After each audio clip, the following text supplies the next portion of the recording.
वाला है। तो वो गिनाते हैं कि मेरे परिवार में कौन कौन सदस्य हैं।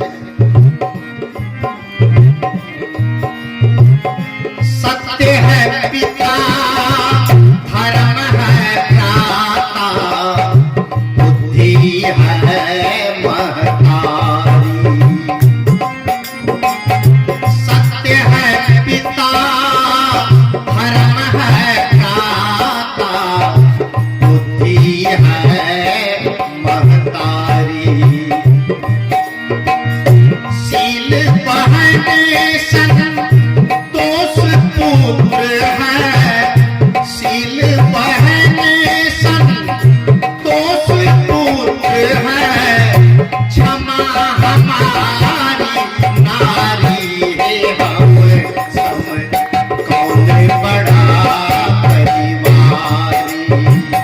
क्षमा हमारी नारी है, हम सब कौन बड़ा परिवारी।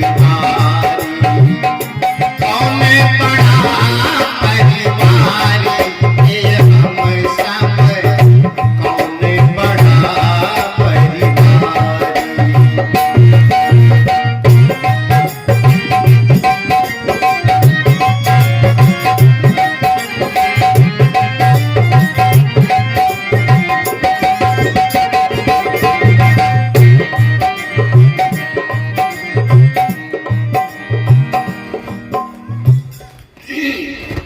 ये पहला अंग परिवार का। सदगुरु कबीर देव कहते हैं, बाहर के परिवार को तो रात दिन गिनती करते हो और अपने आध्यात्मिक परिवार को आज पहचानो। सब लोग ध्यान दीजिएगा, ये आपका आध्यात्मिक परिवार है। बाहर का जो परिवार है वह भौतिक परिवार है। भौतिक मतलब पंच तत्वों से निर्मित परिवार है। पिता का शरीर पंचभौतिक है, माँ का शरीर पंचभौतिक है, भाई बहन, सास ससुर, मौसी बुआ, मामी मामा, फूफा फूफी, जितने नाम ले लो, ये सब भौतिक परिवार है। आध्यात्मिक परिवार कौन है? तो सदगुरु कबीर देव कहते हैं, सत्य है पिता। ये सत्य अर्थात सदाचरण पूर्वक जो इंसान सत्य के मार्ग पर चलता है, वही जीव का असली पिता है, आत्मा का असली पिता है। सदगुरु कबीर ने कहा है, साच बराबर तप नहीं और झूठ बराबर पाप, और जाके हृदय साच है ताके हृदय आप। आज लोग सत्य का मार्ग छोड़कर और झूठ के पीछे लगे। कितने लोग कहते हैं, बाबा हो हम तो भजन भेद ले लेते, लेकिन दुकान करते हैं तो बड़ा झूठ बोलना पड़ता है, इसीलिए भजन भेद नहीं लेंगे। आप बताइए कि दुकान आप करते हैं और आप कहते हैं कि हमें झूठ बोलना पड़ता है। आप कहीं नौकरी करते हैं और आप कहते हैं झूठ बोलना पड़ता है। आप कहीं सर्विस करते हैं, कहते हैं झूठ बोलना पड़ता है, इसीलिए आप भजन नहीं कर रहे हैं। आज मैं बता दूं कि अगर आप अपने जीवन में अनैतिक काम करके जीवन गुजर करते हैं, तो वह झूठ आपके जिंदगी को बर्बाद कर देगा। लेकिन अगर 10 रुपये का सामान आप लाते हैं और उसे 12 रुपये 15 रुपये में बेचते हैं, यह झूठ नहीं है, यह आपकी मेहनत है, यह आपकी लागत है, यह आपका परिश्रम है, यह आपका व्यवसाय है। 10 का सामान अगर 10 में ही बेचेंगे तब तो दुकान मकान सब बिक जाएगा। 10 का सामान 15 में बेचिए, ये झूठ बोलना नहीं है, ये तो आपके जीवन का व्यवसाय है। लेकिन 10 का सामान 100 में बेचिएगा तब क्या होगा? 10 का सामान अगर आप 100 में बेचिएगा तो यह झूठ नहीं है, यह महापाप है। और पाप करने वाला इंसान कभी भी सत्य को नहीं पा सकता है। सदगुरु कबीर देव कहते हैं कि सत्य है पिता। घर में कितने लोग हैं, याद रखिए, पत्नी से पति झूठ बोले, पत्नी से पति झूठ बोले, और भाई से भाई झूठ बोले, बाप से बेटा झूठ बोले, माँ से बेटी झूठ बोले, सास से बहू झूठ बोले, बहू से सास झूठ बोले, वह घर चलने वाला है? सत्य है पिता। आप और हम सबके रक्षक हैं सत्य। इसीलिए उपनिषद के ऋषि ने कहा, क्या कहा? सत्यम वद धर्म चर। सत्य का वाचन करो और धर्म का आचरण करो। और गोस्वामी तुलसीदास जी ने भी लिखा है, धर्म न दूसर सत्य समाना। सुने हैं सब लोग? धर्म न दूसर सत्य समाना, आगम निगम पुराण बखाना। इसलिए सत्य सबका पालक है, सत्य सबका संरक्षक है। आज तो लोग झूठ में बह रहे हैं, सब झूठ में भाग रहे हैं। कैसे झूठ में भाग रहे हैं? आप देखिए, ये सत्य बात सुनने के लिए तैयार नहीं है। और अभी प्रचार कर दे कोई कि हमारे हीरामन बाबा, हमारे पूज्य हीरामन साहब, जिसको बेटा नहीं होता है बेटा दे दें, जिसको कैंसर है उसका रोग खत्म कर देंगे, जिसको भूत लगता है भूत झाड़ देंगे, और जिसको आंख नहीं है उसको आंख दे देंगे, कोढ़ी को काया दे देंगे, और निर्धन को धन दे देंगे, और जो बीमार है उसको सही कर देंगे। तो पूरी दुनिया उलट पड़ेगी इनके चरणों में कि यही असली बाबा है, बाकी सब ढोंगी। क्यों? क्योंकि सब आदमी झूठ के पीछे पड़े रहना चाहते हैं। सदगुरु कबीर ने कहा, काहू के बच नहीं पूरे, काहू करा मापी, मान बड़ाई ले रहे हिंदू तुरुक जाति, बात ब्योते आसमान की, अब मुद्दत नियरानी, और बहुत खुदी दिल राखते, बूढ़े बिन पानी, कहा ही कबीर कासो कहो, सकलो जग अंधा, और साचा से भागा फिरे, और झूठे का बंदा। ये साच से दूर हो रहे हैं और झूठ के साथ जा रहे हैं। ये ज्ञान की चर्चा है, ये ज्ञान की बात है, इसमें लोगों की रुचि नहीं। क्यों? क्योंकि सदगुरु कबीर ने कहा है, साच कहो तो मारन धावे, और झूठे जग पतियाना, संतो देखत जग बौराना।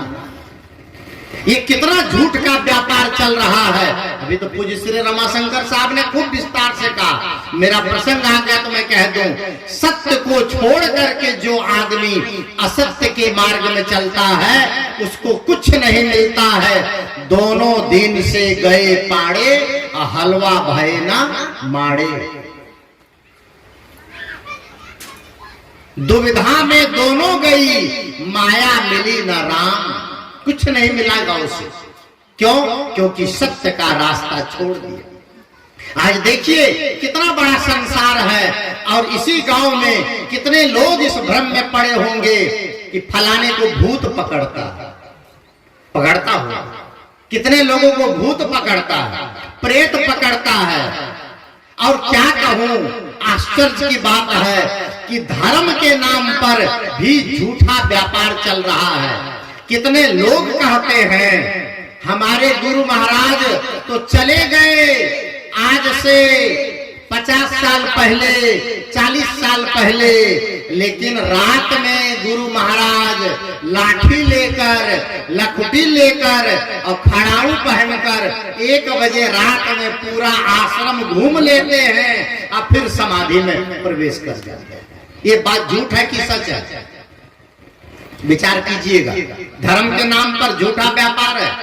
गुरु महाराज का शरीर छूट गया आज से 40 साल पहले, और उसकी अर्थी जल गई, चिता जल गई, अब भस्म हो गए, और आज भी लोग झूठी बात कर रहे हैं कि गुरु महाराज 12 बजे रात में, 1 बजे रात में पूरे आश्रम में टहल करके समाधि में प्रवेश कर जाते हैं। मैं पूछना चाहता हूं, अगर गुरु महाराज निकलते हैं समाधि से शरीर धर के और टहलते हैं लाठी लेकर के, तो रात ही में क्यों टहलते हैं? दिन में 12-1 बजे टहलने में उसको शर्म आती है, दिन में क्यों नहीं टहलते हैं गुरु महाराज?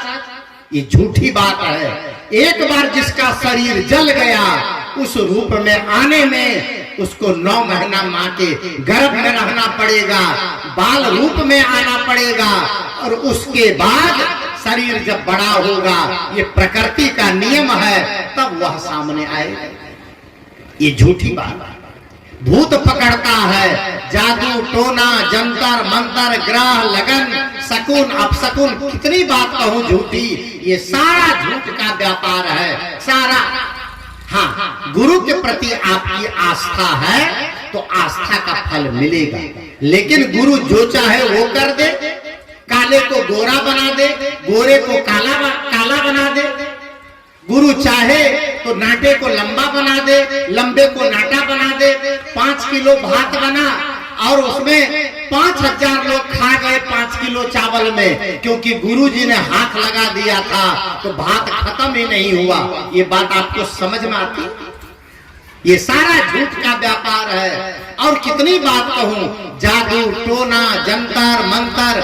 और बिहार में तो एक और चर्चा ये चलती है कि फलानवा कर दिया, फलानी ने कर दिया। क्या कर दिया तो पता नहीं क्या कर दिया, कुछ पढ़ दिया, कुछ कर दिया और नजर लग गई। कितनी कितनी बात है, आश्चर्य होता है। पढ़े लिखे लोग, ये पुरुष लोग तो नहीं देखता हूं, और इधर देखता हूं पढ़ी लिखी लड़की एमए कर रही है, बीए कर रही है, पीएचडी कर रही है, इंटर कर रही है, हाई स्कूल में पढ़ रही है, बीकॉम कर रही है और डीलिट कर रही है। अब पैर में काला धागा बांध के घूम रही है। पैर में सबके काला धागा है। ये क्यों पहनते पैर में काला धागा? तो कहते बाबा नजर न लग जाए। पैर में काला धागा बांध लेते हैं कि नजर न लग जाए। अच्छा, मैं तो कई बार सोचता हूं कि जवान लड़की बांध ले पैर में, बच्ची बांध ले पैर में, देखने में बड़ी सुंदरी लगती है तो उसको नजर लग सकती है। ये 80 साल के बुढ़िया भी बांध के घूमती है, उसको कौन नजर लगाएगा? ये सारा भ्रम की दुनिया में पड़ा हुआ है और सब एक दूसरे के देखा देखी भाग रहा है। कौन को यहां नजर लगती है? बच्चों को नजर से बचाने के लिए काला टीका लगा देते हैं, और ये सारा नजर हिंदुस्तान में है, पाकिस्तान में किसी को नजर नहीं लगती है, अफगानिस्तान में किसी को नजर नहीं लगती है, जर्मनी जापान में किसी बच्चे को टीका नहीं लगता है नजर से बचाने के लिए। ये सारा नजर लगाने वाले लोग यही हिंदुस्तान में बस गए हैं। कितना बड़ा झूठ प्रचार चल रहा है। और बच्चे को नजर से बचाने के लिए काला टीका लगा दिए, और आपका जवान पति जवान बेटा घर से सज धज करके निकला बाहर जाने के लिए, और उस पर कोई नजर लगा दे तब क्या करोगे उसके लिए?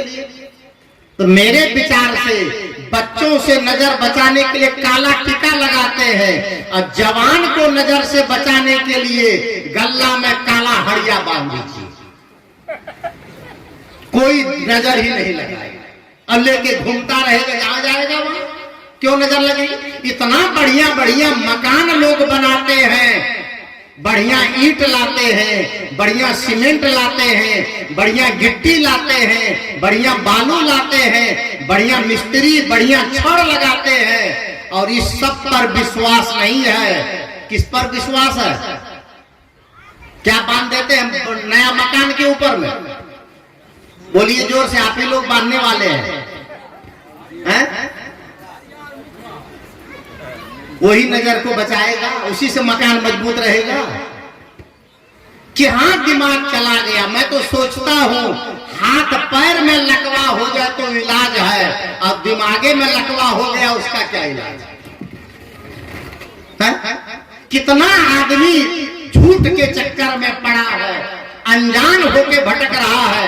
सदगुरु कबीर साहब कहते हैं सत्य के राह पर चलो, अगर सत्य के राह पर नहीं चलोगे ऐसे ही भटकते चले जाओगे और जीवन बीत जाएगा, आपको सत्य से मुलाकात नहीं होगी।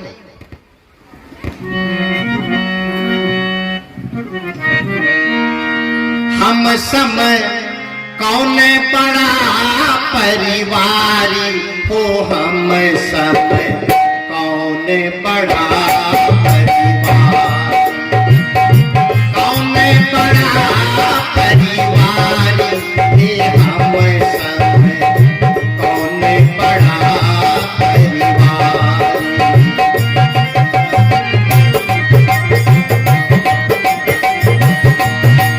सत्य है पिता, धर्म है भ्राता, लज्जा है महतारी। सत्य है पिता, धर्म है भ्राता, लज्जा है महतारी। सील पहने संतोष पुत्र है, सील पहने संतोष पुत्र है, क्षमा हमारी नारी ए, हम सब कौन बड़ा परिवारी, कौन बड़ा परिवारी ये, हम सब कौन बड़ा परिवारी। सत्य है पिता और धर्म है भ्राता। आपका भाई आपका धर्म है, आपका सत्कर्म है, आपका पुण्य कर्म है। आप अपने जीवन में धर्म का मार्ग न छोड़ें। सदगुरु कबीर देव ने कहा है धर्म के बारे में, क्या कहा?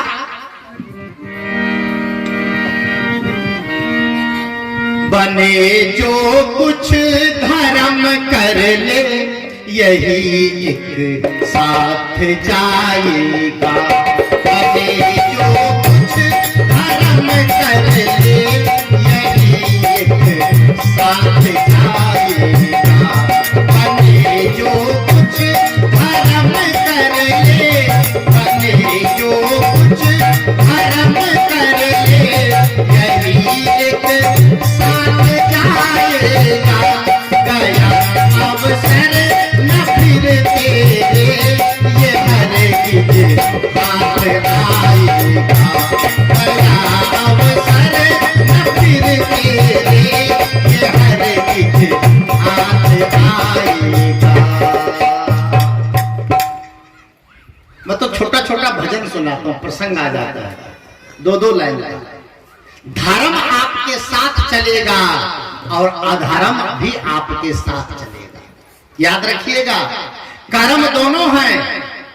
सदगुरु कबीर कहते हैं अगर धर्म करोगे, पुण्य करोगे, सेवा करोगे, परोपकार करोगे, सत्कर्म करोगे तो यहां भी सुखी रहोगे और आगे भी सुखी रहोगे।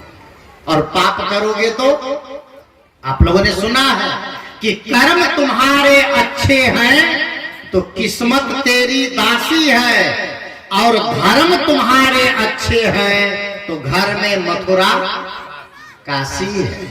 अब कर्म धर्म दोनों अच्छे तो आनंद मिले अविनाशी है, और जिनके कर्म धर्म दोनों बिगड़े तो गले में जम की कौन देगा फांसी? कोई दूसरा नहीं देगा। आपू ही बड़ी आपन गर बंधा, झूठा मोह काल को फंदा। सदगुरु कबीर देव की वाणी है। आपका कर्म ही आपके लिए फांसी है। एक कहानी में सुना दो छोटी सी, अब भजन को आगे बढ़ाओ। आपका धर्म, आपका कर्म आपके लिए सब कुछ है। कैसे कर्म फांसी बनती है और कैसे कर्म फूल की सैया बनता है, जो सुनिए। एक राजा था, ध्यान से सुनिएगा कहानी सब लोग। एक राजा था, उन्होंने अपने 5 मंत्री को बुलाया कितने मंत्री? 5 मंत्रियों को बुलाया और कहा, ए मंत्री, मेरा आदेश है, मेरे जो आम के बगीचे हैं उस आम के बगीचे में जाइए आप सब लोग। ये आम का सीजन है और आम के बगीचे में जाकर एक एक बोरा आम भर भर के सबको लाकर और राज महल के खजाने में जमा कर देना। ठीक है, लेकिन याद रखना, सभी लोग अपने अपने बोरे पर अपना अपना नाम लिख दें।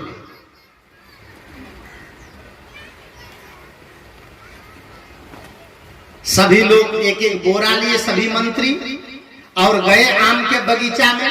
मंत्रियों ने सोचा कि राजा कह तो दिए हैं आम लाने के लिए, खाएगा तो 2-4 किलो ना, और पूरा बोरा थोड़ी देखेगा। मंत्री गया सभी मंत्री गए बगीचा में। पहला मंत्री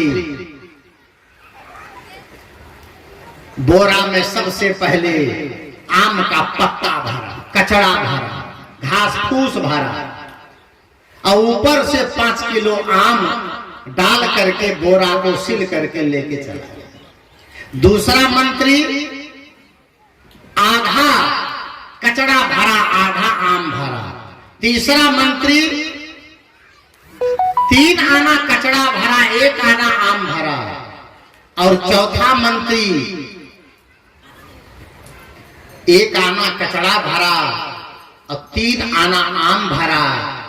और अंतिम मंत्री ने पूरा का पूरा बोरा आम के बगीचे में एक एक पेड़ के आम को चख चख कर जो सबसे सुंदर और मीठा फल था वह उन्होंने वो बोरे में भरा और ले जा करके जमा कर अपना अपना नाम सबने लिख दिया। जब सभी मंत्री ने आकर कहा, राजन आपका आदेश पूरा हुआ, हम लोगों ने बोरा भर के रख दिया।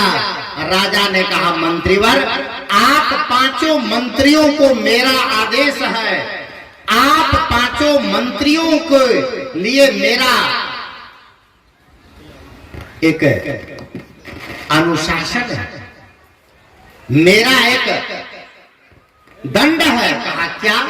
कहा आप लोगों को मेरा दंड है कि आप सभी को 3 महीना जेल में रहना है। आप 5 को 3 महीना जेल में रहना है। और ये जो बोरा भर भर के लाए हैं, यही बोरा उठा उठा करके जेल जाना है। और जो जो आपने जैसा जो भरा है आपने, वही आपको 3 महीना जेल में खाना। ध्यान दीजिएगा सब लोग। अब जो घास पतवार पत्ता पुत्ती भर लिया था उसके तो होश उड़ गए। कहे मौका तो बड़ा बढ़िया था, बढ़िया बढ़िया आम भरने का, लेकिन हम तो चूक गए। लेकिन आदेश राजा का गया, 5 लेके गए अपना अपना बोरा। लेकिन जिसने सुंदर सुंदर मीठा फल भर रखा था वो तो मौज से बैठ के मजा ले लेके खाया। और जिसने घास जो ऊपर रखा था 5 किलो फल खा तो लिया, लेकिन फिर घास पतवार खाएगा, कचड़ा खाएगा। अंत में भूखा बीमार पड़ गया। एक तो मर गया, दूसरा बीमार पड़ गया, तीसरा कृषकाय हो गया, चौथा अधमरा हो गया, और 5वां एकदम स्वस्थ था। मैं आप लोगों से पूछता हूं, आदेश 5 मंत्रियों के लिए एक ही था, सजा सबको एक ही थी, दंड सबको एक ही था, बोरा सबका एक ही था, बगीचा सबका एक ही था, समय सबका एक ही था। एक मर गया, एक बीमार पड़ गया, एक आधा हो गया, एक मरना सन्न है और एक स्वस्थ है। किसकी वजह से? किसकी वजह से? राजा की वजह से? अपने कर्म की वजह से। अपना कर्म उनके साथ में लगा है। बंधु, कहानी से क्या प्रेरणा मिल रही है? राजा ने एक ही दंड सबको दिया, लेकिन जिन्होंने सुंदर फलों का संग्रह किया वो आराम से बैठ के खाया, और जिन्होंने कचरा संग्रह किया वो मर गए। हम आप क्या कर रहे हैं जीवन में? सदगुरु कबीर कहते हैं,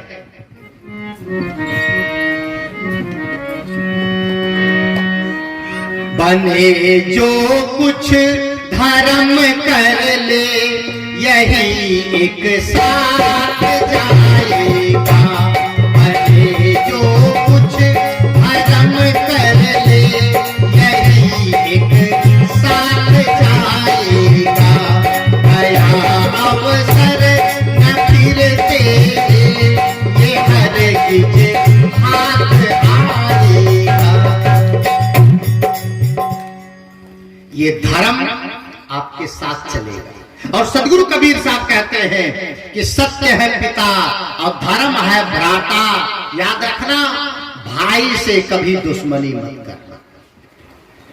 यहां तो लोग रामचरितमानस का पाठ करते हैं, अब भाई से केस लड़ते हैं, भाई से मुकदमा करते हैं। क्या होगा रामचरितमानस का पाठ करके? अरे रामचरितमानस का उपदेश है कि भाई ने भाई के लिए राज्य छोड़ दिया, बाप बेटा ने बाप के वचन के पालन के लिए राजमहल छोड़ दिया, और हम लोग रामायण का पाठ करवाते हैं भाई से केस जीतने के लिए।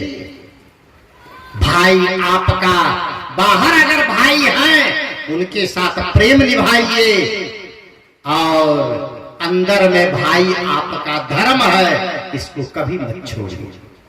सत्य है पिता, धर्म है भ्राता, और लज्जा है महतारी। माँ कौन है? ये जीव की माँ कौन है? ये बाहर की माँ तो गलत पाठ भी पढ़ा देती है कभी कभी बच्चे को, लेकिन अंदर की माँ, ये माँ वो है जो बच्चे के संस्कार को देने वाली है। मुझे शाम का वक्त अगर सही समय पर मैं आ गया और मुझे स्मरण रहा तो मैं शाम को बताऊंगा कि बच्चों में संस्कारों का निर्माण कैसे होता है। ये माँ और ये बाप संस्कार देने वाले हैं बच्चों को। अगर माँ चाहे तो बच्चे कभी नहीं बिगड़ सकते हैं, बाप चाह ले तो बच्चे कभी दुराचारी कुसंस्कारी नहीं हो सकते हैं। लेकिन माता पिता जन्म देकर, खिला पिलाकर और स्कूल में नाम लिखाकर अपनी जिम्मेदारी पूरी समझते हैं, बच्चे पर निगरानी नहीं करते हैं, और बच्चे अवस्था के हिसाब से बढ़ते चले जाते हैं, बिगड़ते चले जाते हैं, और बच्चा हाथ से निकल जाता है। लज्जा है महतारी, ये माँ, जीव की माँ कौन है? ये लाज, ये शर्म, ये हया, ये दया, ये आपकी अंतर आत्मा की माँ। अर्थात लज्जा से ही आपके जीवन में सुंदरता आती है, कोमलता आती है, सरलता आती है। सदगुरु कबीर कहते हैं, लज्जा है महतारी और शील बहन संतोष पुत्र है। शील का मतलब सद्गुण, शील का मतलब सदाचार, शील का मतलब आपके जीवन का सुंदर चरित्र, ये आपकी बहन है। और क्या कहते हैं? संतोष पुत्र है। संतोष रखिए, हर समय संतुष्ट रहिए। सदगुरु कबीर देव ने कहा, गोधन गज धन बाज धन और रतन धन खान, और जब आवे संतोष धन तो सब धन धूरी